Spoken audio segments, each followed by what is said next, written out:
నమస్తే. ప్రస్తుతం మన స్టూడియోలో ప్రముఖ ఆధ్యాత్మికవేత్త, ఆస్ట్రాలజర్ బ్రహ్మశ్రీ సుభాష్ శర్మ గారు ఉన్నారు. జులై మాసంలో వృషభ రాశి వారి పరిస్థితి ఏ విధంగా ఉండబోతుందో గురుగారిని అడిగి తెలుసుకుందాం. నమస్కారం గురుగారు. శ్రీమాత్రేయం అండి. గురుగారు, జులై మాసం అందులోనూ ఆషాఢ మాసం వృషభ రాశి వారి పరిస్థితి ఎలా ఉండబోతుంది? ఎలాంటి పరిస్థితులు ఎదుర్కోబోతున్నారు ఈ నెల? ఎలాంటి జాగ్రత్తలు తీసుకోవాలంటారు? తప్పకుండా తెలియజేస్తాను. ముందుగా ప్రేక్షకులందరికీ శ్రీమాత్రే నమః, శ్రీ గురుభ్యో నమః. నమో దేవ్యై మహాదేవ్యై శివాయై సతతం నమః.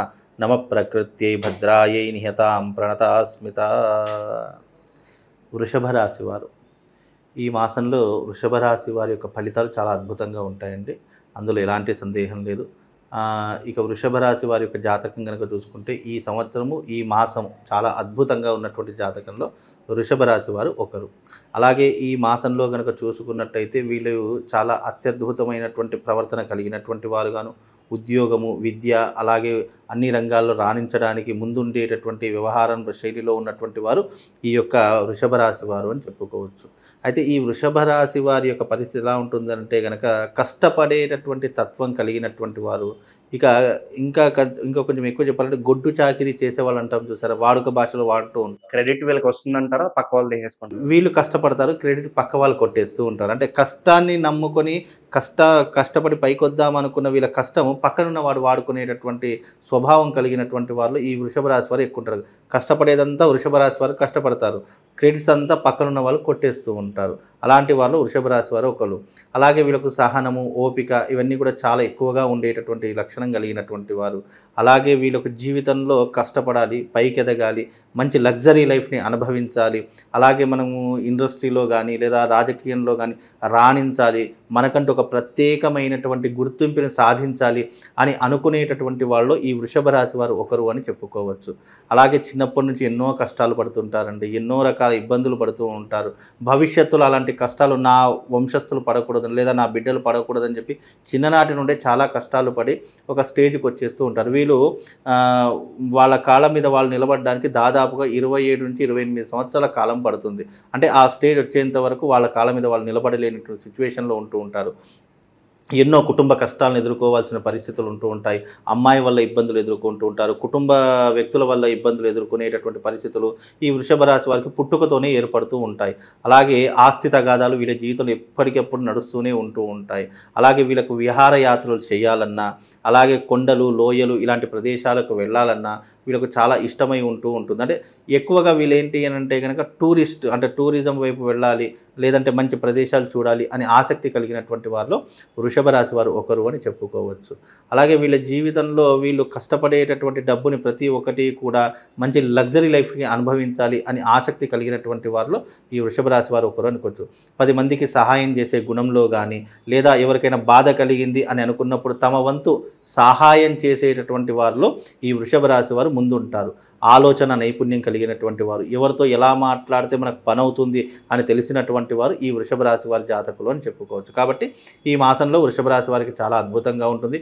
విద్యారంగం కానీ, వైద్య రంగం కానీ, ఉద్యోగ రంగం కానీ కలిసి వచ్చేటటువంటి విధంగానే ఉంటూ ఉంటుంది. కాబట్టి వీళ్ళందరికీ కూడా ఈ మాసం చాలా అత్యద్భుతమైన ఫలితాలు ఉన్నాయని చెప్పుకోవచ్చు. గురుగారు, ఎలాంటి వ్యాపారాలు బాగా కలిసి వస్తాయి అంటారు వీళ్ళకి? ముఖ్యంగా వీళ్ళకి ఏ వ్యాపారం కలిసి వస్తుంది అని అంటే కనుక వీళ్ళకు పాల ఉత్పత్తి కేంద్రాలు కలిసి వస్తాయి, కాస్మెటిక్ బిజినెస్ కలిసి వస్తూ ఉంటుంది.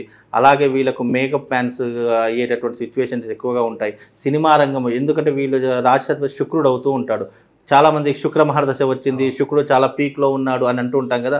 కాబట్టి వీళ్ళు సినిమా రంగం వైపు, రాజకీయ రంగం వైపు, నాటక రంగం వైపు లేదా సీరియల్ రంగం వైపు వీళ్ళు అడుగు పెడితే కనుక వీళ్ళ లైఫ్ చాలా అద్భుతంగా ఉంటూ ఉంటుంది. లేదా ఏదైనా బిజినెస్ పెట్టాలి అంటే కనుక కాస్మెటిక్ బిజినెస్ కానివ్వండి, పాల ఉత్పత్తి కేంద్రాలు కానివ్వండి, లేదా మేకప్కు సంబంధించినటువంటి ఎలాంటి బిజినెస్ పెట్టినా కూడా వీళ్ళకి కలిసి వచ్చేటటువంటి అవకాశం ఎక్కువగా కనిపిస్తూ ఉంటుంది. కాబట్టి ఇలాంటి బిజినెస్ పెడితే తప్పకుండా వాళ్ళ జీవితంలో వృద్ధిలోకి వచ్చేటటువంటి అవకాశం ఏర్పడుతుందండి.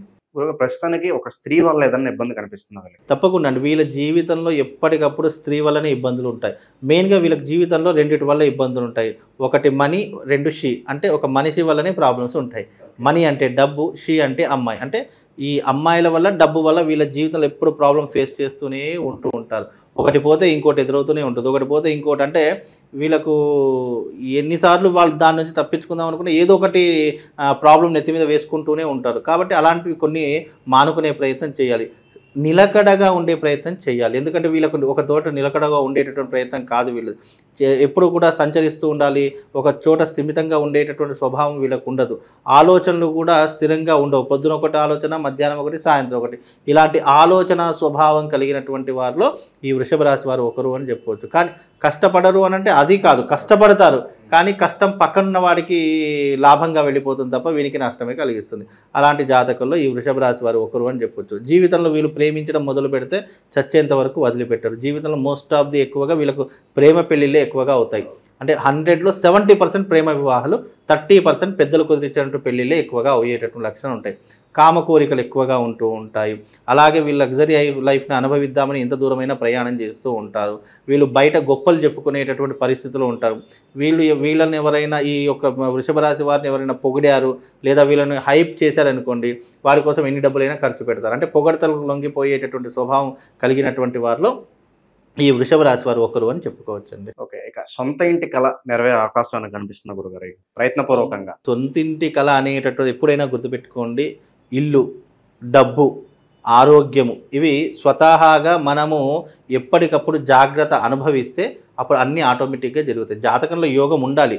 ఆ యోగం ఉన్నప్పటికీ కూడా ఆ యోగాన్ని అనుసరించి వెళితే, దానికి సమయ సందర్భాలు చూసుకొని వెళితే తప్పకుండా గృహయోగం అనేటటువంటిది, వృషభ రాశి వారికి కూడా తప్పకుండా గృహయోగం అనేటటువంటిది ఉంటుంది. కానీ అది ఇప్పట్లో ఉండదు. దాదాపు మేబీ నవంబర్ ఆర్ డిసెంబర్ మాసంలో ఒక గృహయోగం అయితే ఒక అదృష్ట యోగం అయితే ఏర్పడబోతుంది. అది గృహం కావచ్చు, డబ్బు కావచ్చు, ఆర్థిక లావాదేవీలు కావచ్చు, పూర్వీకుల ఆస్తులు కావచ్చు. ఇది ఏదో ఒక శుభయోగం అయితే వాళ్ళ జీవితంలో ఏర్పడబోతుందండి. ప్రస్తుతం ఉన్న గ్రహస్థితి బట్టి ఎలాంటి పరిహారాలు బాగా అవసరం అంటారు గురుగారికి? ముఖ్యంగా వీళ్ళకు పరిహారాలు అంటే కనుక వృషభ రాశి వారికి శివారాధన చేసుకోవడము, అలాగే ముఖ్యంగా ప్రతి సోమవారం ఉపవాస దీక్ష వహించడము, ప్రతి సోమవారం శివాలయానికి వెళ్ళి అక్కడ ప్రత్యేకమైనటువంటి అర్చన చేసుకోవడము, లేదంటే వీలైతే ఒకసారి కాశీ లాంటి ప్రదేశానికి వెళ్ళి అక్కడ 9 నిద్రలు చేయడము వీళ్ళ జీవితానికి అత్యంత పుణ్యఫలదాయకంగా మారి వీళ్ళ జీవితాన్ని అద్భుతంగా తీర్చిదిద్దుతుంది. నెగిటివ్ ఇంపాక్ట్ ఏదైనా ఉన్నా, మానసికంగా శారీరకంగా ఏదైనా ఇబ్బందులు ఉన్నా కాశీ లాంటి ప్రదేశానికి వెళ్ళి 9 రోజులు నిద్ర చేయాల్సి వస్తే వాడి యొక్క జీవితం చేంజ్ అయిపోతుంటారు. కాశీలో ఎంత గొప్పతనం అంటే వెళ్ళిన ప్రతి ఒక్కరు కూడా అక్కడికి వెళ్ళి 9 రాత్రులు నిద్ర చేయడం వల్ల 10వ రోజు శివుడు వాళ్ళ నుదిటి రాతను చెరిపేసి, అంటే మీన్స్ నుదిటి రాత అనేటటువంటి వారి జీవితంలో ఏదైనా చెడు గీత అనేటటువంటిది ఏదైనా ఉంటే దాన్ని చెరిపేసి దాన్ని అద్భుతమైనటువంటి తీర్చిదిద్దేటువంటి యోగంగా మారుస్తాడు అని చెప్పి ప్రతీకనట. అంటే నుదిటి రాతను ఎవరు కూడా మార్చలేరు అని అంటుంటాం కదా, కానీ శివుడు మారుస్తాడట. అంటే కాశీ అంత పవిత్రమైనటువంటిది అని అర్థం. ప్రతి ఒక్క దేవాలయానికి చరిత్ర ఆధారాలు దీనికి ఈ సంవత్సరం ఈ ఆలయం నిర్మించడం జరిగింది, శ్రీకృష్ణదేవరాయల కాలం నాటిది, లేదా ఇది ద్వాపర యుగ కాలం నాటిది అని ప్రతి ఒక్క ఆలయానికి ఆయు ప్రమాణం ఉంటుంది. కానీ కాశీకి ఆయు ప్రమాణం లేదు. అది కృత అంటే శివుడు ఎప్పటి నుంచి ఉన్నాడో అప్పటి నుంచి ఉన్నటువంటి ఒక క్షేత్రం ఏదైనా ఉంది అని అంటే అది కాశీ క్షేత్రం. అందుకే అక్కడికి వెళితే జన్మ పునర్జన్మగా మారుతుంది, జీవితం ఉద్ధరించబడుతుంది అని శాస్త్రము. అందుకే అది మహాశ్మశానం. ఒక్కసారి శ్మశానానికి వెళ్ళినంతే వారి జీవితం అయిపోయినట్టే. మళ్ళీ అక్కడికి వెళ్ళి తిరిగి వచ్చారంటే మళ్ళీ కొత్త జన్మను దాల్స్తున్నాడు. అందుకే కాశీ మహాపుణ్యక్షేత్రం. ఆ క్షేత్రానికి వెళ్ళేది కేవలం ఈ రాశి వారే కాదు, ఏ రాశి వారైనా సరే కష్టం ఉంది, బాధ ఉంది, దుఃఖం ఉంది, నిన్ను ఆదుకునేవారు ఎవరు లేరు అనుకున్న ప్రదేశంలో కాశీకి వెళ్ళి 9 రోజులు నిద్ర చేసిరా, నీ జీవితం మార్పు చెందుతుంది. అప్పుడు నీ జీవితంలో ఎవరు ఎలాంటి వాళ్ళో అర్థమవుతూ ఉంటుంది. నీ జీవితంలో ఉన్న సిచ్యువేషన్స్ అన్నీ నువ్వు ఫేస్ చేసేటటువంటి శక్తి సామర్థ్యాలు కలుగుతుంది. అందుకే కాశీకి వెళ్ళేసారండి. అంతకు మించి వీళ్ళకు వేరే ఉపాయం లేదు. వీలైతే మీ ఇంట్లో ఒక శివశక్తి స్ఫటికలింగం ఇస్తాను, ఆ స్ఫటికలింగం మీ ఇంట్లో పెట్టుకొని పూజ చేసుకోండి. దాని ద్వారా వాళ్ళకు శుభం లాభంతో పాటు అదృష్ట యోగం కూడా కలుగుతుంది. విదేశాలకు వెళ్ళేటటువంటి వాళ్ళు విదేశాలకు వెళ్ళవచ్చు. తప్పకుండా దాని ప్రయత్నాలు చేస్తున్నటువంటి వారు వీసా ప్రయత్నం కానివ్వండి, లేదా వెళ్ళాలి అని అనుకుంటున్నాము అని అనుకునే వాళ్ళు ఈ మాసంలో తప్పకుండా ప్రయత్నపూర్వకంగా ప్రయత్నం చేయండి. తప్పకుండా సఫలీకృతం అవుతూ ఉంటాయి. అలాగే వాళ్లకు విద్యారంగంలో, వైద్య రంగంలో మంచి విజయం సాధించేటటువంటి అవకాశాలు ఉన్నాయి. వృత్తి వ్యాపారాదుల వారికి మంచి లాభాలు గడించేటటువంటి అవకాశాలు, కొత్త వ్యాపారాలు ప్రారంభం చేస్తుంటారు. స్టాక్ మార్కెట్ వైపు వెళ్ళేటటువంటి సూచనలు కనిపిస్తూ ఉన్నాయి. డబ్బులు సంపాదించడానికి అనేక మార్గాలు వెతుక్కునేటటువంటి అవసరాలు ఈ మాసంలో వీళ్ళకి ఏర్పడేటటువంటి సిచ్యువేషన్స్ కనిపిస్తున్నాయి. చాలా వరకు మంచి ఫలితాలు ఎక్కువగా ఉన్నాయి కాబట్టి శత్రువులు ఎక్కువయ్యే అవకాశం కనిపిస్తూ ఉంటుంది. శత్రు సంహారం కావచ్చు, శత్రువు పైన విజయం కావచ్చు.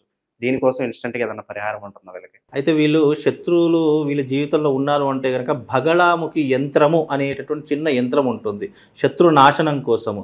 ఆ భగళాముఖి యంత్రాన్ని మన పర్సులో కానీ పాకెట్లో కానీ పెట్టుకోవడం ద్వారా శత్రువులు మన జోలికి రాకుండా ఉంటారు. యంత్రము మంత్రాధీనంలో ఉంటుంది, తన్మంత్రం బ్రాహ్మణాధీనంలో ఉంటుంది.